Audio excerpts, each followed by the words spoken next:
So I've been using the S25 Ultra for about 6 months now, and during that time I used it, I was definitely able to integrate it pretty well with the Apple ecosystem that I have. So one way to do that is by not using so many of Apple's first-party apps. So like Google Photos, there's an app on iOS and macOS to use it, and there's obviously the Android app as well here. But if you use Apple Photos, guess what? It's going to be restricted to the Apple products, and that's it. So a big way is using those third-party apps and using either Google Apps or other password managers. For example, I use the Keeper app for a lot of my business passwords and stuff, so it can be cross-platform, and that can go on iOS, macOS, iPadOS, and Android here. So doing those kinds of things will keep all passwords on all your devices, all photos on all your devices. You can use Google Drive or OneDrive to keep files on all devices and all that kind of stuff. So you can really get around those normal, convenient ecosystem things by just using the other services. And oftentimes they're easy or free to install or even cheaper than Apple's. So it's definitely doable to do that. However, there's still other ways you can get around some of the ecosystem if you want to keep using Apple's first-party apps. So if you're not wanting to use Google Photos to sync your photos across, but you still occasionally want to get some pictures from the Android to an Apple product, well, I recommend using this app called Local Send. So for example, I have this great picture of my cat here, and I want to bring it onto this MacBook Pro.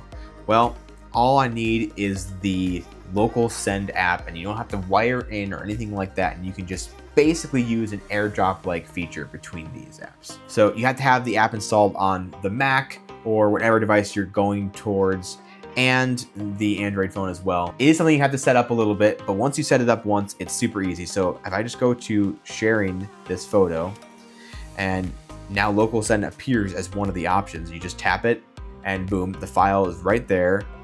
And you can just search for nearby devices. Look, there's my MacBook. Shows up right there. Tap it, and I can accept it on the MacBook. Boom, it's already done transferring. And now I have that image on my Mac.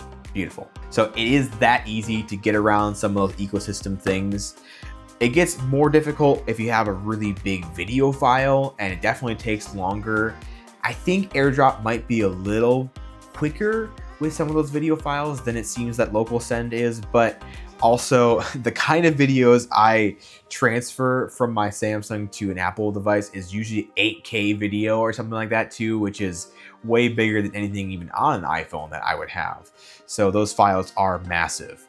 And when you want to do something like that, I recommend using, for the Mac, Samsung's Smart Switch app. And for this, you will definitely need a cord. I recommend a pretty high-end USB-C cord, at least that supports USB 3.2, which is the port that the S25 has, so you can get the fastest speeds. So all you do is connect the phone to your MacBook, and it will allow you to open the file browser. So even though this is kind of an app more designed for backing up your S25 and doing like switching devices and whatnot, it can totally be used to just grab files. So I can open the Blackmagic camera folder, grab proxy files here, or go to just the images,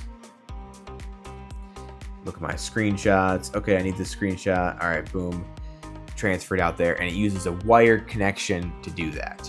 So for those big, let's see, I probably have one here. Yeah, look, a 25 gigabyte 8K video file, then that takes some doing to transfer over. But with this speed, it's going it's already at a gigabyte. I mean, it's transferring it very, very quickly.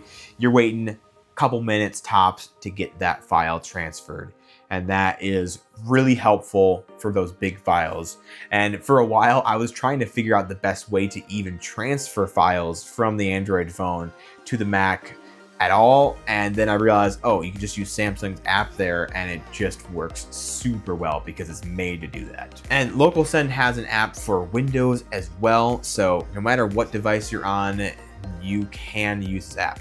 They're not telling me to say any of this stuff. I just discovered them when watching a different YouTube video actually, and I have been using their app ever since. and it is a really, really helpful tool if you have one device on a different platform or many devices on their platforms. It is fantastic. Another big complaint that iOS users will say when trying to switch to Android or when debating it is like, oh, but iMessage is just so good. You know, it's like, I can't give that up. And, you know, it's on my MacBook and my iPad too. So how could I ever give up that iMessage experience? Well, I will say Google Messages is getting a lot better. I do like the look and feel of iMessage, probably even a little better than Google Messages. I actually like Samsung's Messages almost better, their app, but unfortunately they don't support RCS through that, so I like the RCS support of Google Messages. And Google Messages has a handy thing of you being able to sign into the web to view your messages wherever.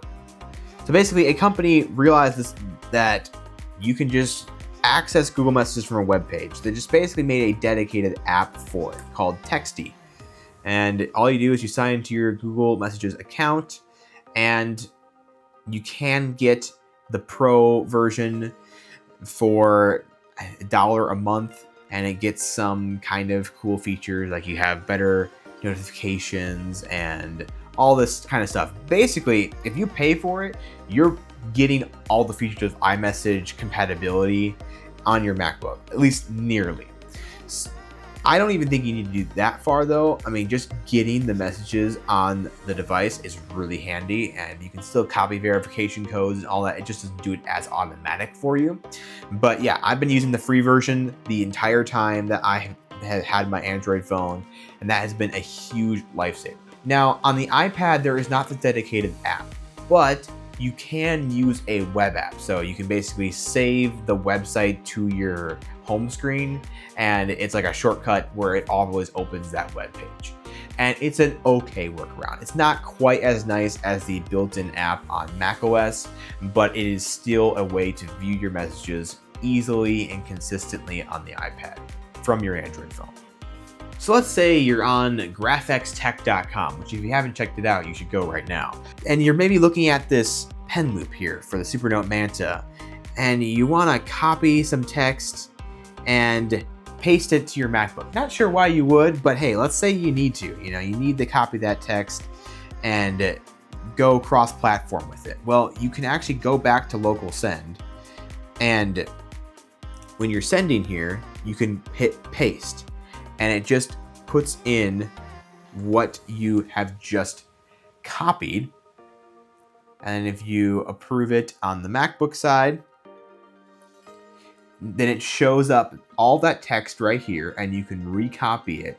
And now you have it in your other clipboard there too. So it's not quite as fast as maybe the universal clipboard of iOS and macOS, where you just copy and then paste immediately, but that's pretty stinking close. And it's just another step to it, but you can definitely copy something here and paste it on the MacBook or the iPad or another iPhone or another Android phone, all through this app, which is really neat. So yeah, that's really the conclusions here. Is you can get 90% of the ecosystem features. You don't have to be super scared of using the Android phone in the Apple world. Like, it won't work, everything's gonna just be so annoying. It doesn't have to be that bad.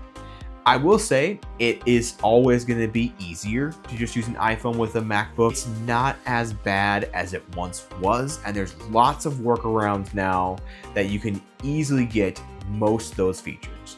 Some things you won't get is like iPhone mirroring is fantastic. I love being able to basically pull up my full iPhone on the MacBook. That's nice. Other things are like that faster universal clipboard, and I think AirDrop is still a little more convenient. But besides those kind of things, you're not missing out on a lot here, and you're able to get all those features back. I also really am kind of tired of the whole Blue Bubble argument. I don't think iMessage is so much better than the competition that you just need to have and stay on the Apple world at all. Okay, you turn your friend's group chat green, so be it. It's okay, don't fall into that peer pressure. If you want one of these devices, they are fantastic, and you can definitely make it work in your ecosystem. Now, me personally, I don't think I'm going to be sticking with the Android phone. I'm thinking I'm sticking with the iPhone for now because iOS 26 has really been impressing me and how refined and how in-depth it is, as long as they get out some of those bugs. We'll see how that keeps going. Maybe it won't be as good as I think, and I might be selling this Android phone, but we'll follow through with that more later. The reality is you can pick whichever phone you want to use and make it work in your ecosystem. So don't let that stop you. It's not that much different. Anyway, guys, if you enjoyed this video, please give it a like and comment down below your favorite part or what phone you use and if you try to mix ecosystems at all. And of course, subscribe to the channel. It really does help it to grow and reach more people. And I want to keep doing this for you guys full time. I'm working on this channel as much as I possibly can, but the reality is it needs to be able to keep growing so that way we can keep making these videos and I can keep buying more tech. And if you like the setup I have here at all the equipment I use is going to be linked in the description down below if you want to get something similar in your own setup. And as always, guys, have a great rest of your day.